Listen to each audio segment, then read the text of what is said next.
Some viewers may find the following video disturbing. Viewer discretion is advised. Hey everyone, welcome back to Board Games Unlocked, and today I'm doing a discussion over Simurgh, which, let's be completely honest, no one is going to be watching this video. No one is looking up Simurgh reviews in 2025. This game came out, I believe, 10 years ago, 2015, and the expansion came out a year later. This is designed by, Pierluca Zizi, which I believe went on to go do Tang Garden, which I know that one was a lot more successful. But this was also published by Niskin Games, NSKN Games, which, if I remember right, they went on to become Board and Dice. This was the name of that company before they became a lot more popular. I want to say that that's the case, but I think there's kind of a time and place to do discussions like these over games that either completely flew under the radar, or just were never, just for some reason never popular, or didn't go over well when they came out.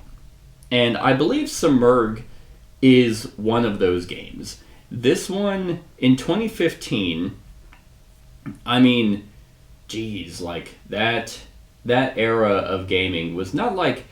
This feels almost like it was a 2012 game where a lot of this could be kind of revolutionary, this could be something to set the path for other games. I feel like there were other games out there that were kind of just better than this one. But for me, it has stayed in my collection since then, even though I hadn't played it in probably 10 years. I've just had it in my collection, and for some reason I never got rid of it.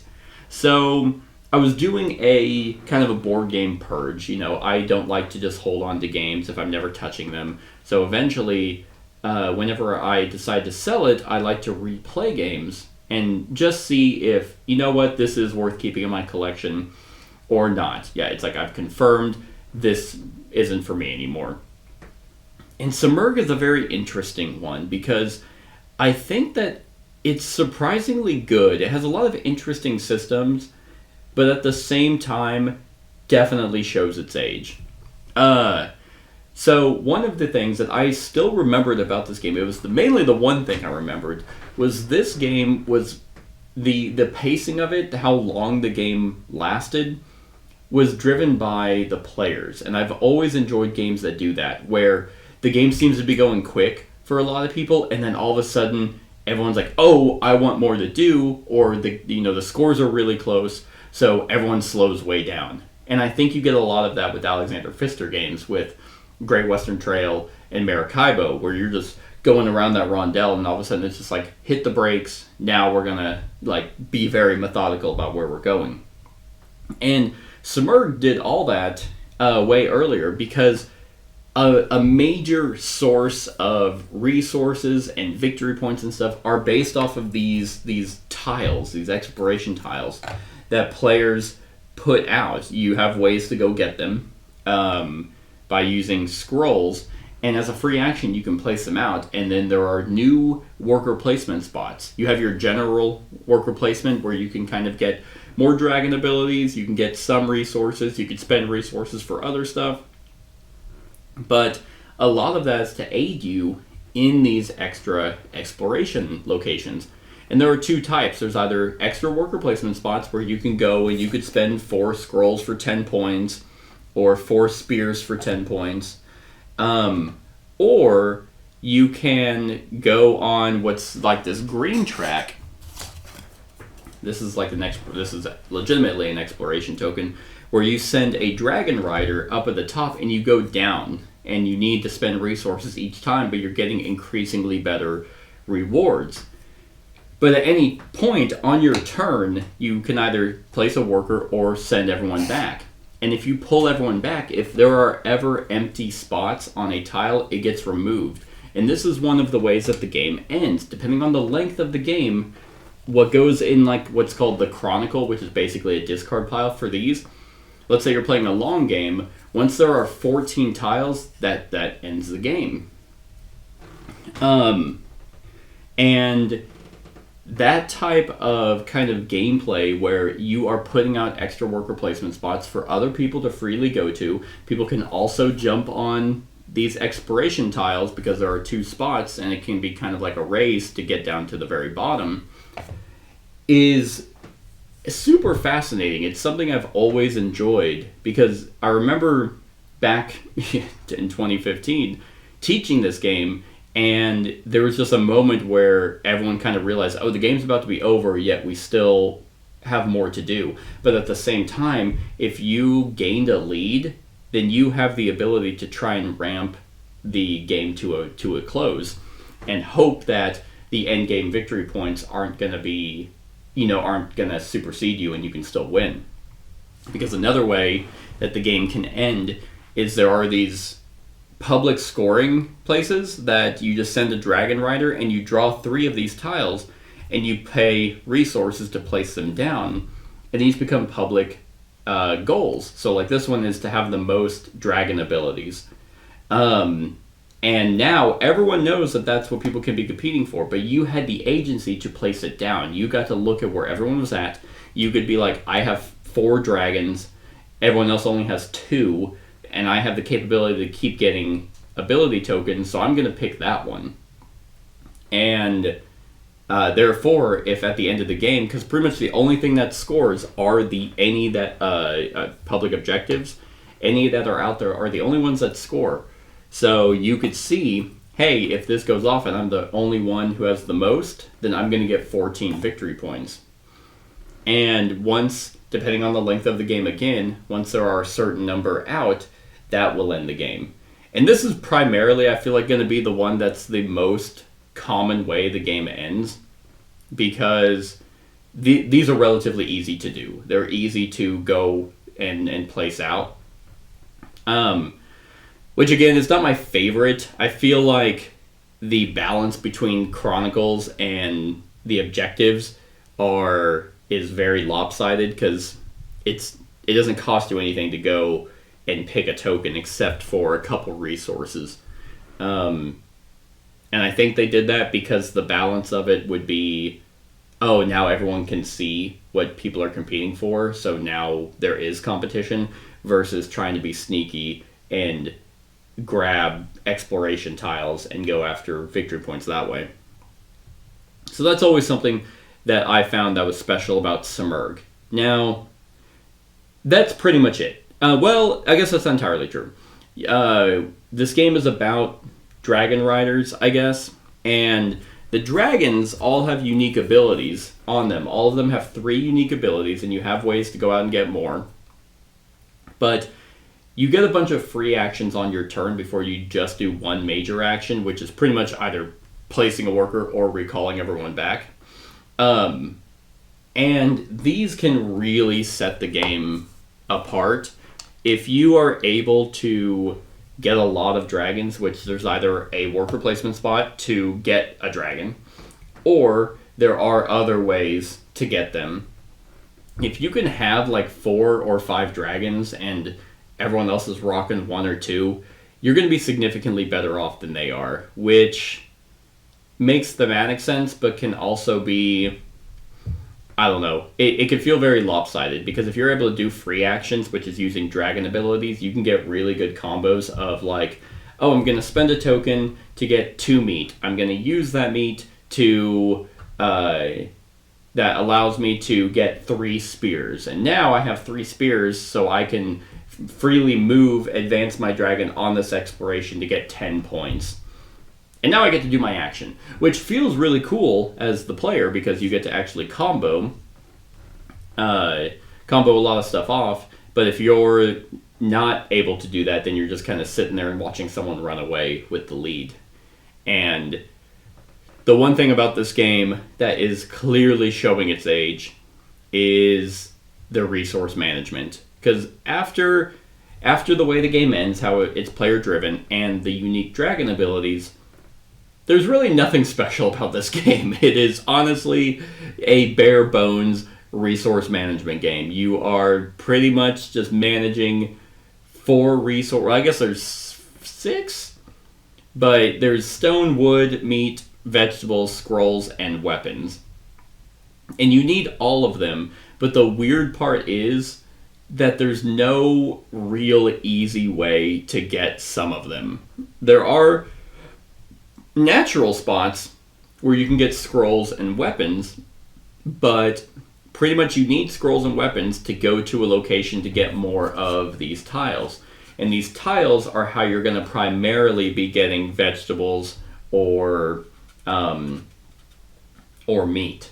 And you need vegetables and meat to get more workers, and you also need vegetables and meat to get more dragons. So if the locations that are out on the board, if they don't provide vegetables or meat, you are pretty much landlocked. I have had many games of this, looking back, and also recently, of just people who are playing just going, I don't know what to do. And in a worker placement game, you really don't want that at all. You don't want people who don't have a lot of dragons, who didn't have the capability to get dragons, to just kind of sit there and be like, I got nothing. Even though you can spend, like, if all the spaces are filled in the wilds, you could spend a spear to get rid of them. But at the same time, if all the locations, because you can only do that for the red tiles, if all of them happen to be the green exploration tiles, you can't remove those using a spear. So you have to just sit there. And by not having natural worker placement spots to get meat or vegetable, I guess there is one place to get a vegetable. Meat is the only resource that you just can't freely get, unless you have dragons that let you do it.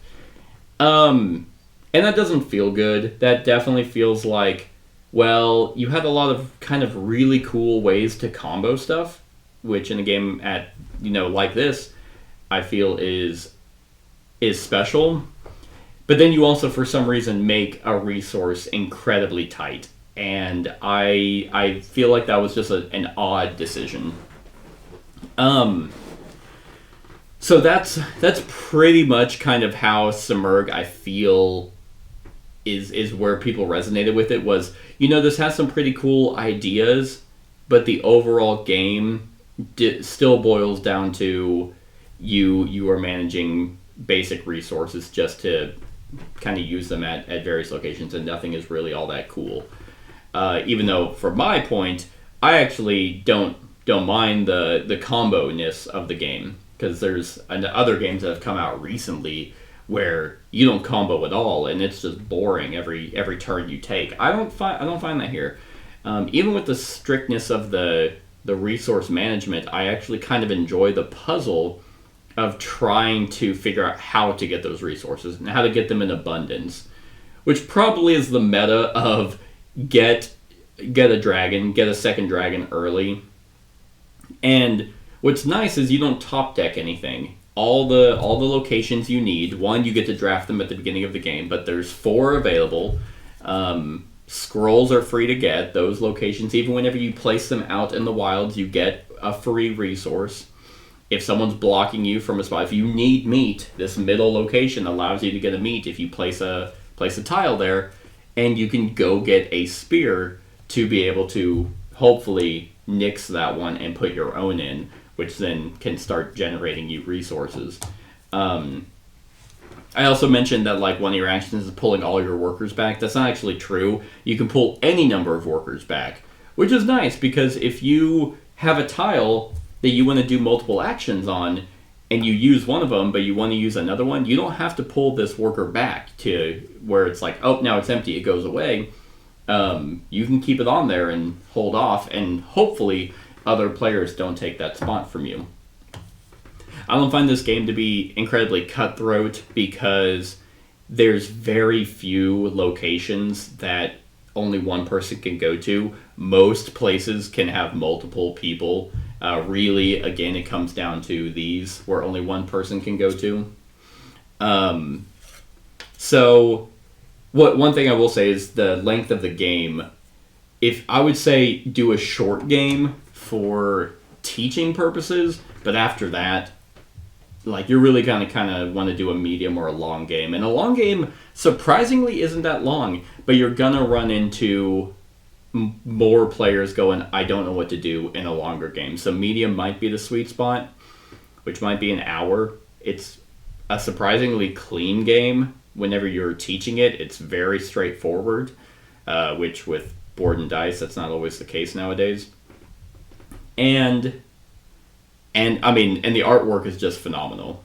So I think honestly, Simurgh is kind of, I wouldn't necessarily say it's a hidden gem. I wouldn't say, oh, this flew under the radar in 2015. Go get it right now if you can find it, because it's amazing.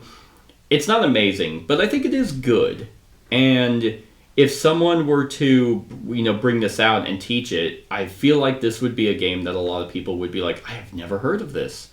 Or it's like, oh wait, is that weird dragon game that no one played? It's either one of those two.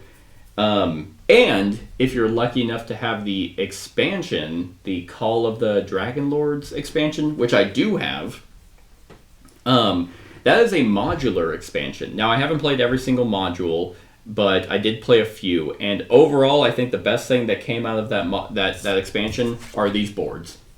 If this is if this came, it's been so long I don't remember. But I'm pretty sure the expansion came with these. Oh god, it's a table of contents. Call of the Dragon Lords. Yep. I don't know if these actually came with it, but if it did, this is so much better than what was being used, because it has your entire turn order, what you start with, and a bigger slot to store your resources.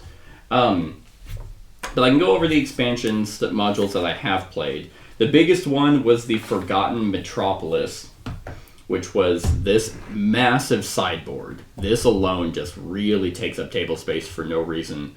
But this gives you like an extra wizard meeple, which there's another module where you just have the wizard.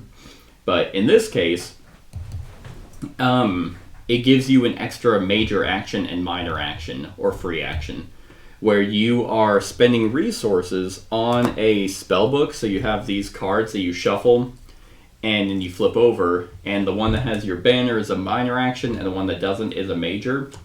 So you spend those resources to get mana points, and you spend those mana points to move along this track. And I don't think this expansion is bad for a couple reasons. One, it now gives you the ability to go out and get resources that you might be struggling with. Like a great example would be the meat example I was giving, where it's like, oh, my next mana spot costs 2 mana. This minor spell would give me 4 mana, and I just need to spend a scroll and a wood. Resources I can readily get. So I'll spend those 2, and then I'll move along. That's going to give me a victory point as well as a meat. And then it just allows you to go along a certain track. This board is double-sided. The simpler side is where it's just one path. You go down one of 3 paths.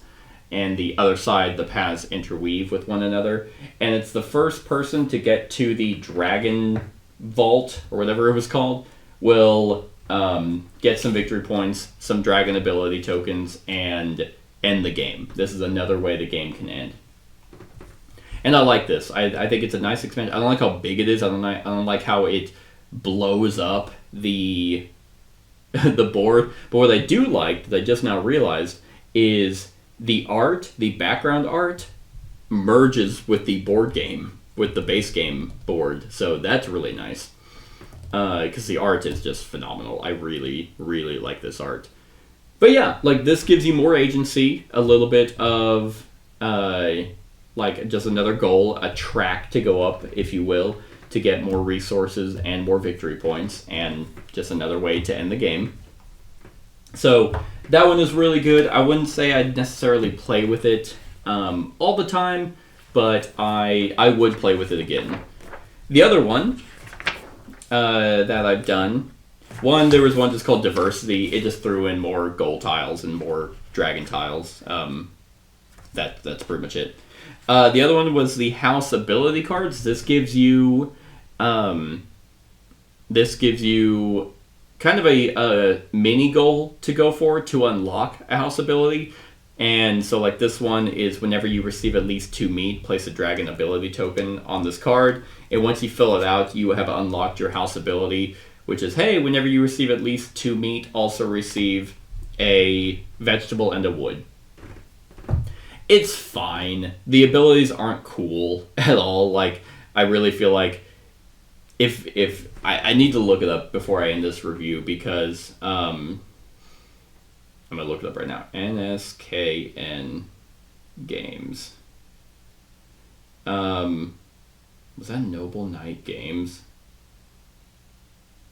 Is that? I could have sworn this is who. Man, am I? Yeah. I swear this became Board and Dice. Hold on. Oh, okay. So I'm kind of close. In November of 2018, NSK Games merged with publisher Board and Dice, keeping the Board and Dice name for the combined operation. So yes, I'm technically correct. So from future Board and Dice games, the individual player powers are significantly better. Like Teotihuacan's expansion, that gives you that those abilities are amazing, and then hell, even the game before it, Zulkin, where you got player powers based off that expansion, those are really good. These are lame, honestly. I don't know if I'd necessarily, like, you honestly kind of forget about them when you're playing, because you're just trying to figure out everything else, that when you're like, oh wait, did I gain 2 meat? When did I gain 2 meat? And then you flip it over, you finally do, and you're like, oh, okay, whatever. It'd be nicer if it was just, if they were really cool powers, but honestly, the powers kind of coincide with the regular play of this game. So, I don't know. I don't know if I'd really be keen to throw those in. I was gonna try out the Quests expansion, but I really didn't feel like, I was looking through the quests. I'm like, oh, these are kind of whatever. They essentially allow you to get more like dragon ability tokens, so you can kind of compete for some of these, because a lot of these have to do with dragons. A lot of the quests have to do with who has the most dragon ability tokens on these specific dragons. Like this one in particular is, hey, if you have 2 of these, or these 2 dragons, whoever has the most combined ability tokens on them will get 9 points. And quests allow you to kind of get more of those, because you can see what dragons are being competed for. It's whatever. I've tried to do the Rogue expansion, but the wording on that expansion is so weird, because in the setup it says when everyone receives their vassals, they draw a rogue ability. Because the rogue replaces a spearman, and it's just another worker, but that worker particularly has a unique ability. But the setup says when everyone receives all their vassals, draw a rogue ability, and that can be tied to the rogue. And it's like, oh, okay. So my thinking was, oh, whenever you actually get all your workers, like when you get all your dragon riders and all your spearmen and your rogue, now you draw an ability, and now it's unlocked. But because that wording is in the setup, that could also be, oh, when everyone has received their setup, all their setup vassals, their spearmen and their dragon rider, now draw a rogue ability, and then you can hire your rogue. So I don't really know, but looking through like the rogue ability cards, they're not like amazing. Like the Thief Rogue, once per turn, the player may spend a spear to take any 2 resources from one opponent with at least 1 vassal on the same action tile. Assassin Rogue, once per turn, and only immediately before placing the rogue, you can spend 2 spears and a point to place the rogue at any action space occupied by a spearman, and immediately return that spearman back to the stock.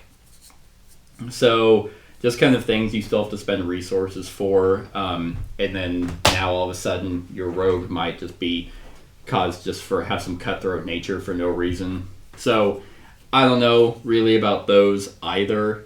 So the expansion, I mean, one thing that it does do that's kind of neat, that I don't really recall a lot of module expansion is doing is at the end of the module section, it talks about integration with other modules. And a lot of it says, oh, this could be integrated with any of them and no additional rules. But if they do conflict, then there's a section where you read where it has like a new rule set you have to follow if you're using these modules. I think that's really cool. I think more modular expansions should do that so you're not having weird situations arise that might break the game.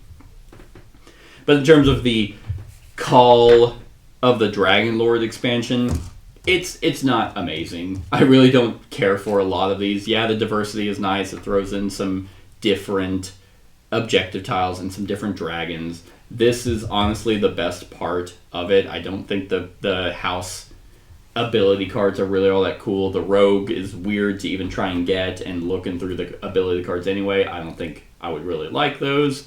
But this board I do enjoy. I think the wizard and the spellbook thing is a nice addition. But even then, it's not like this is worth the expansion alone. This is worth spending the $150 on the expansion, whatever it is now. So I have it, and I mean, it's there, and then you also have a bigger sheet to keep track of. So what does all this mean? What did I talk for the past, 25, 30 minutes about? I talked about an old game, a game that is 10 years old that literally no one is researching, no one is coming across this game to find out. This is really just more me doing a discussion just for the sake of content and reaffirming if this should stay in my collection. And the verdict for that is still probably not. I don't mind this game. I think it's good. I think it has very interesting systems, but when I'm going to play a worker placement game, I have now hundreds of others I could play that is just better than this. Now, would this be cool to see a reprint? I think a reprint could really do this game wonders. I think this game could be kind of modernized. Keep the art, whoever the artist is, which I could easily look up on Board Game Geek. I actually did look it up, and it was a name I could not pronounce.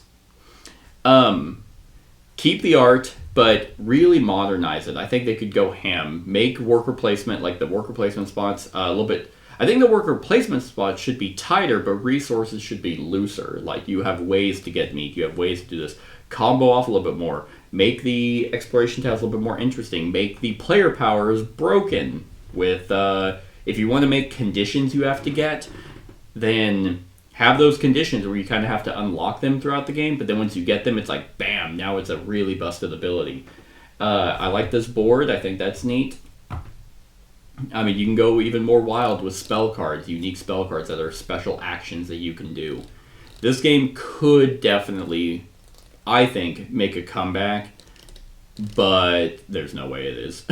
There's no way. But with the way Board and Dice is now, with like Daniel Tassini or David Turchi or Simone Luciani, those designers could make this game sexy. But they're not gonna, and that's okay. However, yeah, I think that's pretty much it. So, on a scale of 1 to 10, what am I giving Simurgh? I think I'm going to go 6.5. I was going to say 7 because, I mean, I think it is good, but at the same time, I'm not keeping it in my collection. I'm not going to really ever desire to play it again, even though going back, what it really did was a nice kind of nostalgic memory of thinking back 10 years ago when life wasn't shit. And it's like, 10 years when I was 21. When I was 21, Jesus Christ. And things were simpler. And that was nice. That was a nice kind of feeling. And now I'm jaded, and these games are like, ugh, God, get away from me, even though, the art is so cool. But yeah, that's it, everyone. That's my thoughts on Simurgh. Let me know what you think of the game in the comments below. Other than that, like, comment, share, and subscribe, and have a wonderful whatever time of day it is for you. Hey everyone, thank you for watching, and I really hope that you enjoyed the video. If you would like to see more of my content, go ahead and click that subscribe button and the bell to be notified whenever I upload any new content. If you feel like supporting the channel, you can go ahead and click that Patreon link to be taken to my Patreon, and any help is truly appreciated. Other than that, stick around for any other run-throughs or reviews or cool top 10s or whatever I feel like putting on. Other than that, like, comment, share, and subscribe, and have a wonderful whatever time of day it is for you.